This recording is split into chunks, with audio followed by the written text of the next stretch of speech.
നിങ്ങളുടെ ഇഷ്ട പരമ്പരകൾ എക്സ്ക്ലൂസീവായി സൺ നെക്സ്റ്റ് ആപ്പിലൂടെ തികച്ചും ഫ്രീ ആയി ഇപ്പോഴേ ആപ്പ് ഡൗൺലോഡ് ചെയ്യൂ.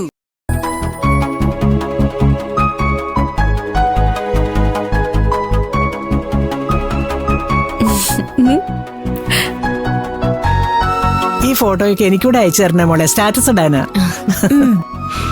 എന്തായാലും ഗിരിയേട്ടന് ചേച്ചി കാണാൻ തിടുക്കമായെന്ന് ഉറപ്പാ. 4 ദിവസം കഴിഞ്ഞ് എത്തേണ്ട ആള് മറ്റൊന്നും എത്തുമെന്നാ പറഞ്ഞത്. മഹിമേ, നീ വെറുതെ ഓരോന്നിങ്ങനെ പറയല്ലേ. ഗിരിയേട്ട് സ്ഥിരം പോകാറുള്ള 1-2 അമ്പലങ്ങളിൽ ഇത്തവണ തിരക്ക് കുറച്ച് കുറവായിരുന്നു. അമ്പലത്തിൽ തിരക്ക് കുറഞ്ഞതാണോ അതോ ഗിരിയേട്ടന് തിരക്ക് കൂടിയതാണോ? ഡി, നിനക്ക് എന്റെ കയ്യിൽ നിന്ന് നല്ലത് കിട്ടും.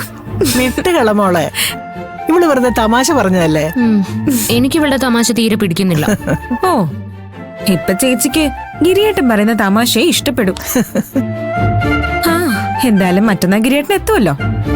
അതോടെ ചേച്ചിയുടെ കാത്തിരിപ്പിന് അന്ത്യം ഉണ്ടാവും. മഹിമേ, നീ എന്തൊക്കെയാ ഈ പറയുന്നേ? സത്യല്ലേ? ഇത്രയും ദിവസം ഗിരിയേട്ടനെ കാണാത്തന്റെ വിഷമം ഈ മുഖത്ത് വ്യക്തമായിട്ട് കാണാനുണ്ട്.